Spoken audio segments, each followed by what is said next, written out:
I'm Victoria, and I'm the CEO of 10 Space, and everything that we do at 10 Space is all about employee engagement and employee experience. And at the heart of that, we've got a tech platform that captures anonymous employee feedback.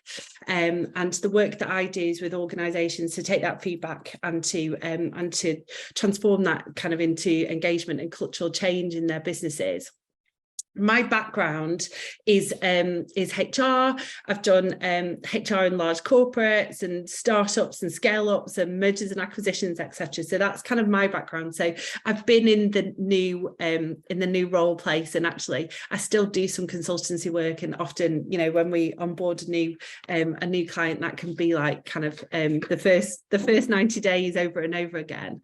And where this webinar came from was often it's quite common for people senior people new into a HR role to come to us to come and do some discovery in their new organisation, and we will often work with them to go and kind of capture information and insight and feedback from their teams so that they can start to build out those HR plans or supplement those HR plans, and then often we'll work with them going forwards in order to make sure that that they've got that continual feedback coming in as they go through. And it kind of then grew arms and legs because, you know, I would give out a piece of advice over here, or, you know, I'd get interested in something over there. And before we knew it, we had kind of a guide that Amy mentioned, and we were doing webinars, and it kind of became a whole thing, really. So the purpose of this then is, like Amy said, there's a guide that we'll send out to you afterwards. You can download that. We haven't been able to cram everything into this webinar. This webinar is kind of the highlights. It's about bringing it to life, but then we'll share that guide with you afterwards, and you can kind of go through it in your own time. What I hope you'll get out of today is I know that kind of moving into a new role can be scary, it can be exciting, it can be confusing, it can be overwhelming, it can be all of those kind of big feelings. And really, this is about maybe just kind of throwing some thoughts at you so that you can start to organise your thoughts. If you are in those 30 days or 90 days or 60 days, wherever you are in your journey, whether you haven't started yet, it might give you some kind of framework to work on as you move into a new role. Or maybe you've kind of slightly passed those early days and you just kind of want to do a bit of a reflection and some of the things that you've missed, I guess. So, you know, I'm actually going to throw a ton of information at you, a ton of questions, etc., and we'll kind of see where we get to, I guess. So I think let's start with the end in mind then. And I think where we need to kind of get to quite often at the end of that 90-day, that first initial kind of 90-day period, is that we've got a plan, and that we've got a strategy, and that we understand where we're going next, and how we're going to lead kind of HR and people function through the organisation. And that's kind of where we're starting, really. So you know, a lot of this kind of first 30 days in particular is very intense kind of fact finding. It's about going and rooting out all of the information that you possibly can out from every nook and cranny so that you can start to piece that together. So our first 30 days is about fact finding. 60 days, that's really about planning and what that looks like. We'll talk about that. And then 90 days is about starting to execute, and then going and working out the back of that. So in terms of what you kind of might need to have at the end of that, at the end of this 90 days, then starting with the end in mind, like I say. So I think you will need a vision for the role and your team. I think you'll need a long-term strategy. Often the work that I've done, a long-term strategy has often been on a 2-year horizon. You might need a short-term plan as well. Maybe that's 12 months, maybe it's 6 months, whatever that looks like. It'll depend on the rhythms in your business, but you might often also need a short-term plan. Probably need a plan of execution as well. So, you know, you've got that vision and that strategy, and that's all great, and you've brought people into the vision, but actually what's it look like on the ground day to day? How are you going to go and get it delivered? And that often ties in with a budget that you need as well. So, you know, what's the money that you need to go and spend in order to go and deliver that? And I guess that that kind of is the tactical stuff that you need, the stuff that you can kind of touch and feel, but the other stuff that you'll need around that is, building up your knowledge about the organization, of course, starting to build those really great stakeholder relationships. But that's kind of where we're heading to at the end of that 90 days. Things that you'll really need to consider before you even kind of step through the door, really. There's kind of a couple of questions that I think that we should start out with. And that's about the type of role that you're stepping into.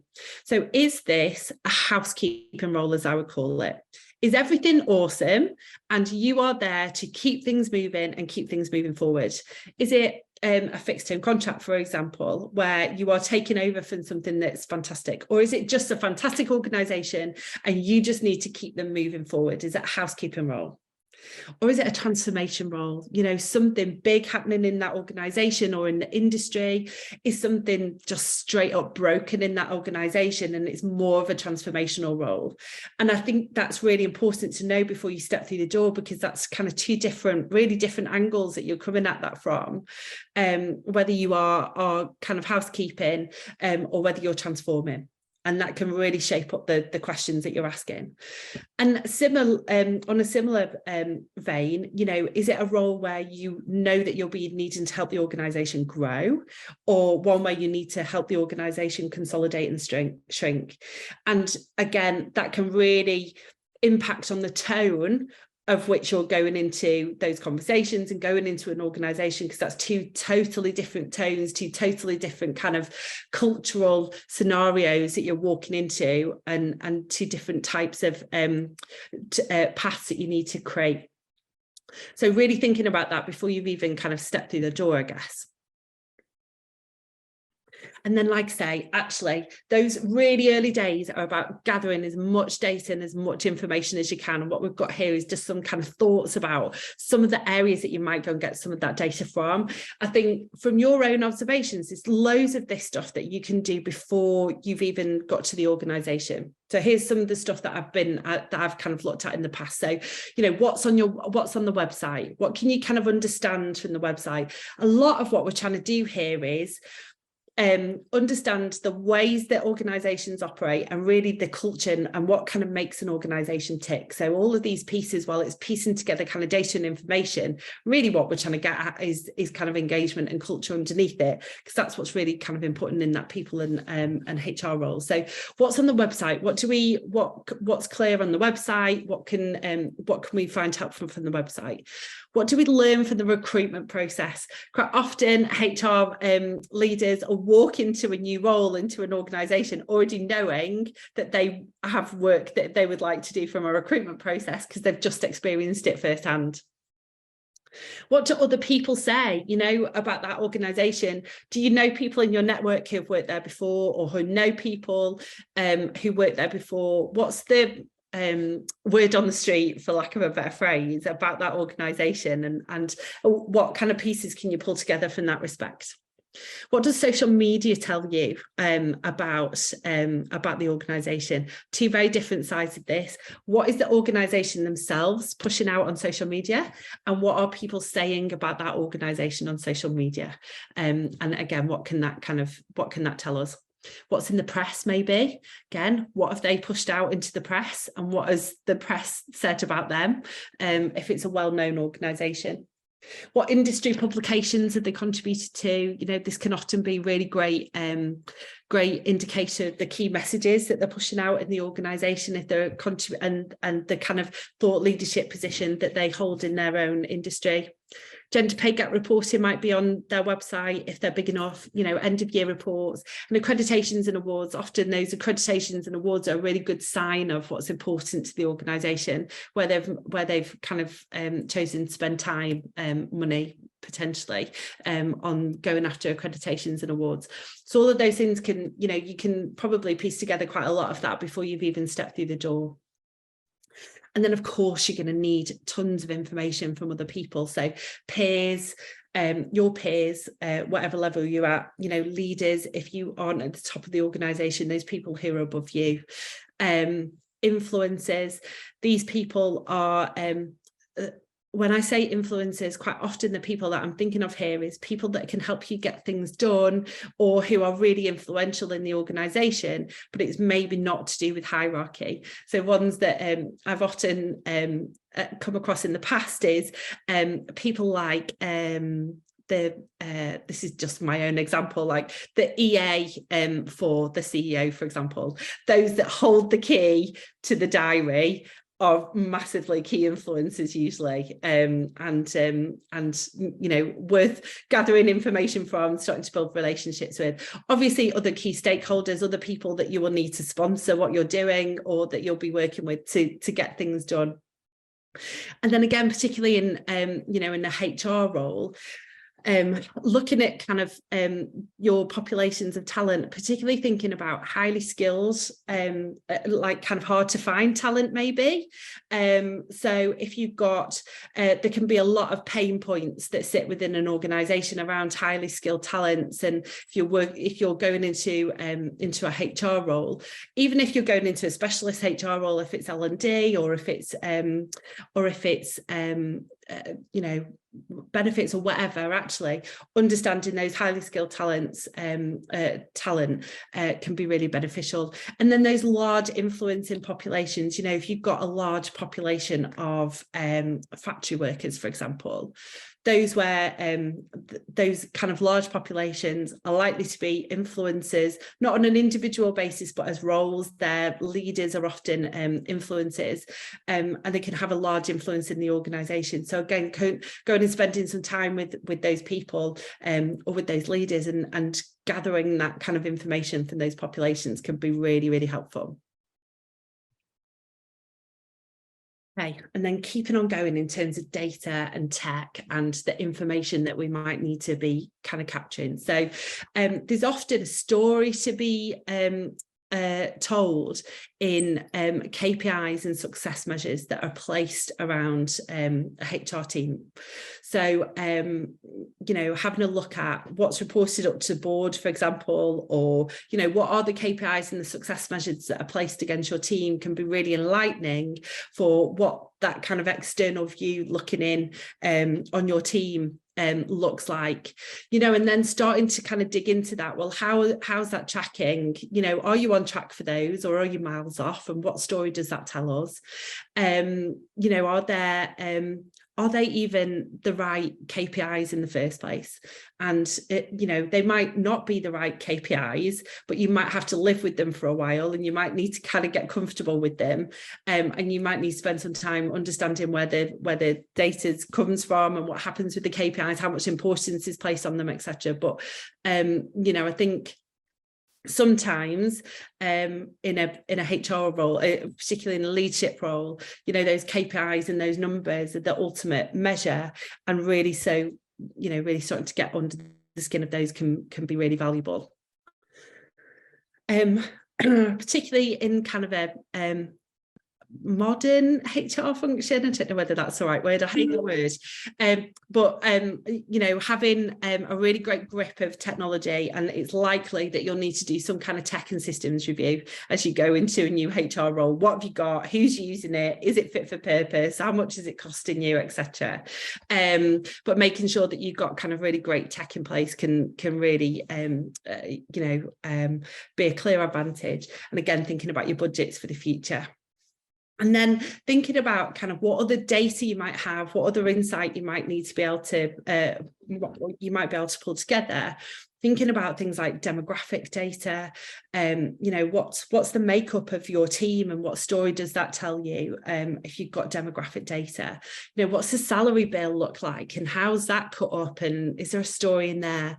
Recruitment data is, you know, does it exist? What's that look like? What's the story in the recruitment data as well? Retention stats, massive. There's usually huge stories that we can tell out of retention stats, when a typical length of service in your organisation, the types of roles that you see higher churn in, if there's early turnover issues in particular roles, etc. Retention stats, if you can get hold of them, really valuable. Sickness and absence data, again, that can be really enlightening from a wellbeing perspective, from a cost perspective, from a leadership perspective. Loads of stories that we can pull out from sickness and absence data. Performance related pay, again, looking through past bonuses, for example, who got the biggest bonuses, what were they awarded on, what does that tell you about the culture and what's valued most in the organization, and getting under the skin of any performance related pay can be really cool as well. And learning and development stats, is this measured? Is learning and development a thing? Is that part of the culture? Is it not? Again, there's a massive story that we can pull out from learning and development stats. So again, I know I'm chucking kind of loads of information at you, but these kind of 30 days are really about going and finding out as much as you can and starting to pull those pieces together. In 10 space, we would definitely recommend that you go and do an employee engagement survey. You might already have one in the organisation. If you do, great. Go and dust it down, go and find out what it's telling you. And if not, then we would really recommend that you go and do an engagement survey. And we've got a model that we use in 10 space. We'll share it afterwards. And it kind of really helps to put some structure behind a kind of diagnosis survey, so that you can really start to get under the skin of culture on a large scale, I guess, and really provide your teams that psychological safety in order to go and kind of dig into what's going on either within an organisation as a whole or within a team, for example. And that can be really valuable, and that can give you some really great data to track afterwards as well. So we'll share that engagement model with you afterwards. Okay, more questions. You're like, no, stop already. There's more questions. So again, thinking about those 30 days. So thinking about questions about you. So, really reflecting during those 30 days. What skills and experience have you got to bring to the role? What have you delivered or done in the past that you think would really work and allow you to add an impact easily? What's your learning curve and how quickly can you fill the gaps? What helps do you need in order to go and fill those gaps? And are you building something about you and your learning, your kind of journey into this plan? Questions about the role. What are your expected deliverables, but what are you really being measured on? If you are being paid the big bucks to go and deliver this piece of strategy over here, but this little burning fire over here is what gets all the attention, actually, where do you spend your time? What decision is the right one to do there? And what are you really being measured on? And what does that kind of influence in terms of where you spend your time and what priorities you make? What do others think you are there to do? And how does that compare to what you think needs to be done? And what expectations might you have to manage with your stakeholders? And what's your vision for the role, and how does that align with the company's vision? And what do you want to achieve personally, and how can you deliver that whilst delivering against the vision, mission, values and goals, and making sure that you are also getting something out of this personally? Thinking about stakeholders, we haven't really talked much about your team. If you've got a HR team, there's some more about that in the guide, but really thinking about the capability of the team, if you've got the people and the skills that you need to succeed, who are your key stakeholders and your relationship with them, where have you got more work to do there? What's the reputation of your team and your function, and does that help or hinder you? Can be quite enlightening, if you can kind of get some outside looking in feedback about where people think the HR team are up to. That can be really valuable during those 30 days. And then thinking about the organisation, so how what information are you pulled together? How would you summarise that culture? And is there work that you can do on the culture itself? What's the market and the industry likely to change, and the demands in your role? And how might that influence the plan that you're pulling together? What are the rhythms in the business? What are the unmovables that you just absolutely need to get done? And how does communication work in the organisation? What channels will you need in order to work through? Okay. So if you aren't absolutely exhausted after the first 30 days, you've probably done it wrong. Congratulations, you've made it into the next 60 days. Okay. So as I said, I think the second 30 days then, going into that kind of 60 days, I think this is where you are starting to pull the plan together.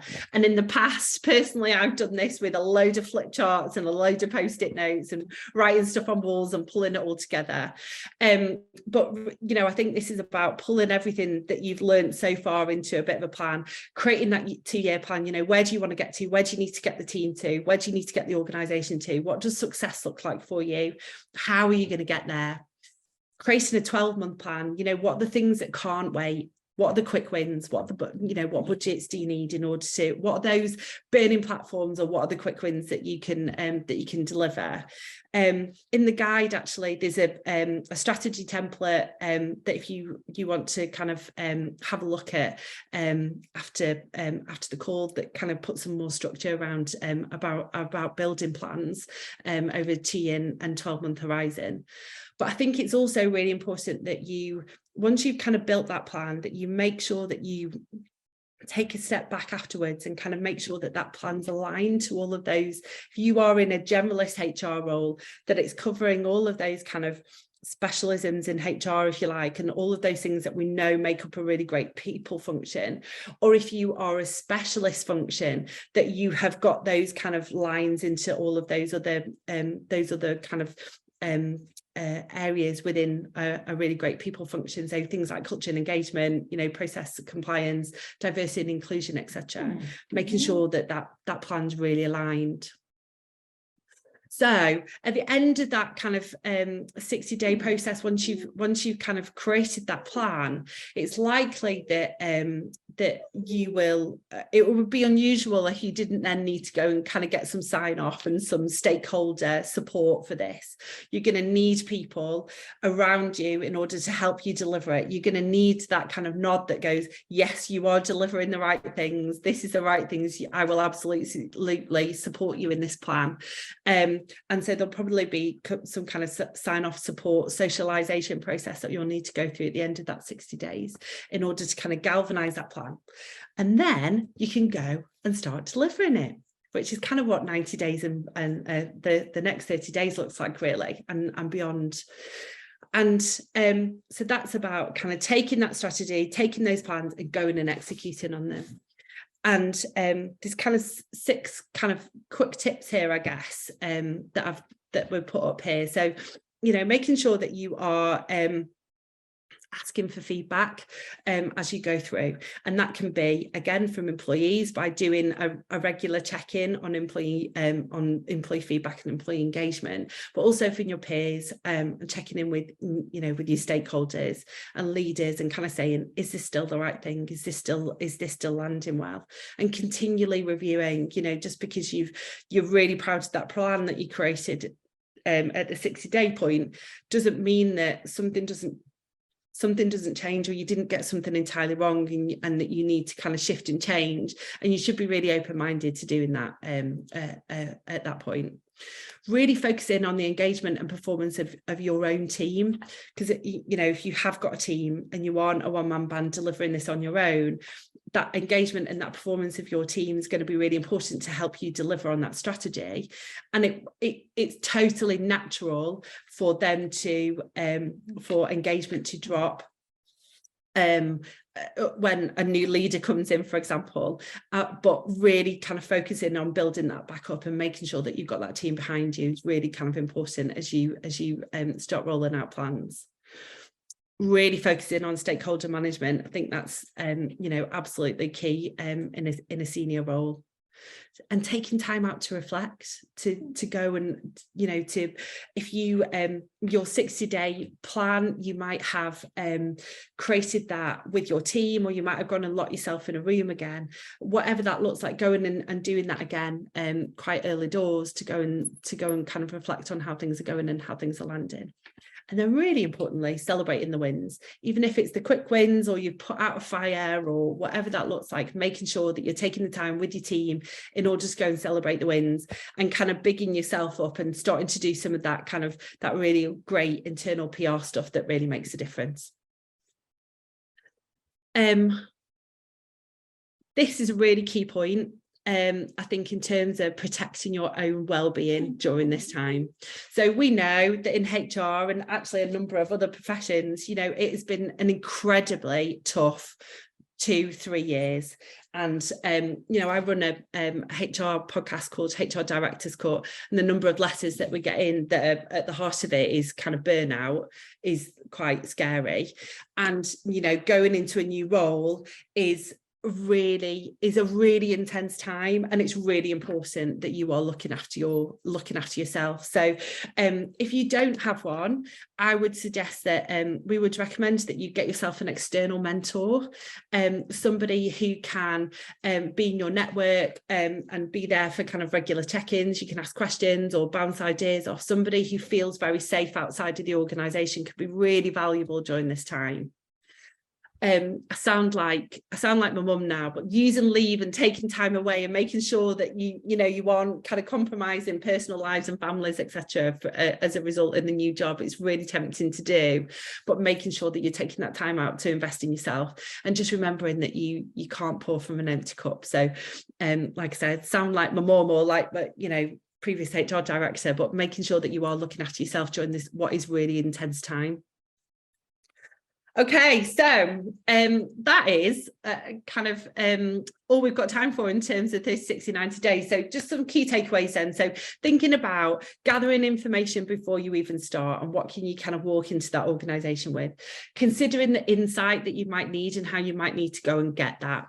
Thinking about data and feedback and going and capturing that from as wider a wider population as you can. Creating a strategy that stakeholders sign up for and that is really clear and visible about what it is that you're going to be delivering. Really thinking about engagement and performance, one of your own team, but you know, recognizing that that's going to be a really important thing for the wider organisation, because it always is in a people role.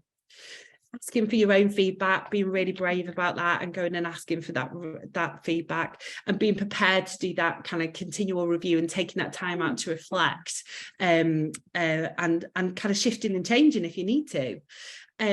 Really celebrating your wins, and then again that kind of point that we just talked about making sure that you are taking time to look out for yourself and look after yourself. And with that, I'm going to take a glass of water. So here is the ways that you can keep in touch. There's a couple of things ways that you can keep in touch. There is that's our website. That's my email address. If anybody wants to message me, drop me a note. I'll be happy to do that. The podcast that I mentioned was HR Directors Court. We just got ourselves on the top 30 HR podcasts. I'm very proud of that. So that's great. It's really good fun. And then what we thought that we do particularly for this community, actually, if you, this is a WhatsApp group that was set up for people who are in a similar situation. So it's people who would like to just stay in touch with each other maybe after this webinar. If you want to join that, you can use that QR code. We'll send it round to you afterwards. No pressure. It'd just be about kind of asking ideas, you know, asking questions, bouncing around ideas, etc. It's there if you want to use it. We just thought it might be a really quite nice way of connecting some people who are in a similar situation, because I know that some of my WhatsApp groups that I'm in are really valuable for kind of advice and support when I'm going through something new. So we thought that we'd create that community out of the back of this call. And other than that, thank you. Thanks very much. I think I always do 30 minutes of content, and then I always say if there is any questions, I'll stay on afterwards. So I'll check the chat and I won't disappear. But if anyone needs to go, I totally understand, and thank you for joining. Yeah, thanks very much. So Victoria, do you think the approach would need to be changed based on the industry that anyone's entering? I think there's definitely some commonalities, but you might find that some stuff becomes kind of more important than other stuff. You know, I think particularly, you know, that point that I made about the kind of the key talent or the large populations of talent, that's definitely going to, you know, vary via industry. There might be some regulated industries that you need to, I didn't mention that, but like get under the skin of the regulations. So yeah, I think what we've covered here is kind of a broad brush kind of framework, I think, that is quite common across all industries, but there would definitely be some nuances in particular industries. Yeah, for sure. Vicky, nice to see you, by the way. Hi, Matt. You okay? I'm all right, yeah. Now, as you know, I'm not an HR professional, but I can certainly endorse that framework would work in other areas. The reason I came on is because to support you, and also just to see whether there are differences, because I'm doing some stuff myself around a 100-day plan, funnily enough, at the moment. All right. Oh, yeah.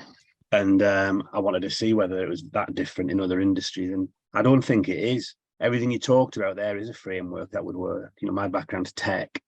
The only bit I think is different is the specific content piece in the middle of that framework. You know, when you do your data research, your data gathering. Yeah. Everything else about readying for the role, getting into the role, identifying your stakeholders, identifying the demographics, and all of those things apply certainly in technology the same way you've described them there. It's only then when I start to look at what's the specific data I'm interested in, I might be less interested, or I'd still have some interest in gender pay imbalance and other things, and there'd be some other things on top of that. But I absolutely think it's applicable across the board. I'm interested, actually, when you changed from being space HR to 10 space, was that a deliberate move because you might be able to provide your services into other disciplines? No, that was about so for anyone who's on the call who's not sure the context of that, so 10 Space is the name of our organization now. We've recently done a brand change name from Space HR, and actually the thinking behind that was, Matt, as you know, we're building a tech business basically, and actually Space HR felt more like a HR business, and it was causing some confusion, and so we cleared that up. So 10 Space, actually the 10 actually refers to some of the way that we ask survey questions. A lot of the time it's on a scale of 0 to 10, and that's kind of more pointing towards our future where 10 Space is going in that kind of text. Yeah. Okay. Yeah. But anyway, I think a lot of what you talked about there, I think, is applicable outside of the HR domain. That's great. Thanks, Matt. Thank you. Thanks. So we've got a question coming from someone. More and more I've seen people successfully do some pre-onboarding and request data before joining to get their head around some data before joining. What would you recommend a HR lead requesting? Really great question. I think it's interesting. Some organizations will give you this very freely, others will make you sign an NDA, others will say no flipping way. But you know, if you can get hold of any of this information and you are willing to spend time on it before you join, definitely give you that kind of advantage. So things like maybe asking for the last board pack if they'll share that with you. You know, some of the data that hold on, let me see if I can get this screen back up. This kind of data here, 2 seconds. Oh, gone way too far. Right, this demographics box, I think that's all kind of data that if people would allow you to have that might be really great stuff for you to kind of start pouring through before you've even entered the room, really. You know, you can definitely get an understanding about the tech, maybe even get a login, maybe if they'll allow you. Again, it will vary organization to organization. And those kind of, like, say, those KPIs and measures, you know, maybe even just the HR slide from the last couple of board packs or whatever, so that you can understand the information that the team are providing and how you're tracking against it. But yeah, I think as much of that info in those kind of boxes that you can get before you join, I think great, because you've then got a head start then. What would your recommendation be if there is no data available? Yeah, so we come across that a lot. I think a massive part of the plan is of that first, you know, when you're doing your planning, it needs to be getting data. I don't think there's any organisation that can operate, however big or small at the moment, and this will become increasingly important, that doesn't have data. And I think it matters from a point of view of kind of data gathering, but I also think it's a really great way for you to, if you can put those kind of data measures in place. For example, if you can get a grip of your sickness absence stats, for example, and then the more work that you do when you're going into your new HR role, actually you can see that those stats are improving. That then becomes a really great way that you can demonstrate the impact that you've had and the value that you're adding. So you know, and I think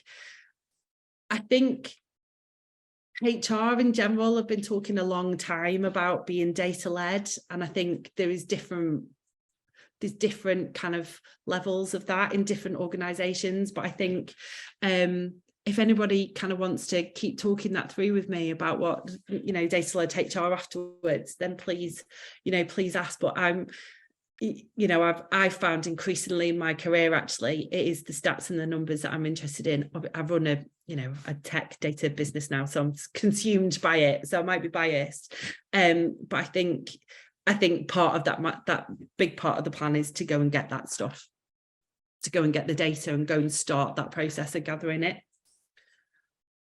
So you talked about making yourself visible in your new role and building relationships across the business. How would you go about doing that in remote-based organizations? Really good question. I think often in remote based businesses, there's usually, if it's kind of operating in a healthy way, there's kind of communication points that pull that organization together. And I think what I've done in the past is kind of try and be visible on those communication points, whether it's a weekly stand-up or a regular town hall, so that people start to get to know your face, and then using your network, the stakeholders that you already have, to start to ask them, how do I infiltrate these remote people remotely? How does your team like to operate and work together, and how can I get involved in that? How can I help them see me? Sometimes remote means that people are all working from home. If it's a case of there are lots of different locations, definitely, getting in your car and going and visiting people, often, I think if you haven't got to the point at the end of your first 30 days where you've started to forget more people than you've met, then you're probably just not meeting enough people. So it really is, the visibility actually is a lot about just getting out there and doing it. And then particularly in a remote workforce, whilst I talked about getting your strategy and your plan signed off with those kind of key stakeholders and leaders, there's also, I've found it really advantageous in the past to share HR strategy with everybody in the organisation, and that can give some real visibility, and then you're kind of on the hook then for everybody, for everybody, and you can then work through a really great process of updating people as you're delivering, etc. So I felt like a really wordy answer. I don't know whether I've answered that, but hopefully I have. What would be your recommendation on the sensitivity needed if your predecessor is still within the business? Oh, ouch. Oh, it's really hard. I think I guess it a little bit depends on whether your predecessor is going full stop, or whether they are likely to stay in the organisation long term. So I think there's definitely a piece of kind of respect and treating them as a stakeholder, and understanding where they've come from, what they've delivered, why they've delivered it. And then I think having building that relationship with them, sharing with them before anybody else what it is that you're going to do next. This is what I've learned. This is what I think needs to happen, and putting in place a plan. If they are staying in the organisation, making it clear how they can contribute towards your success and the success of the plan, and kind of being really transparent about the work that you're doing, but why you're doing it. And it can be really difficult. There can be some really crunchy conversations in there when you are stepping over something or unpicking something that somebody else has done. But I think it is about kind of treating them like any other stakeholder, and remembering that actually, whilst you do need to be respectful of them, you've also got a job to do, and you need to go and do it. And kind of getting on with it almost, and dealing with the fallout, if there is any, along the way. Hopefully I've not kind of over dramatized that question, and I've not read into it more than I should have done, but I hope that helps.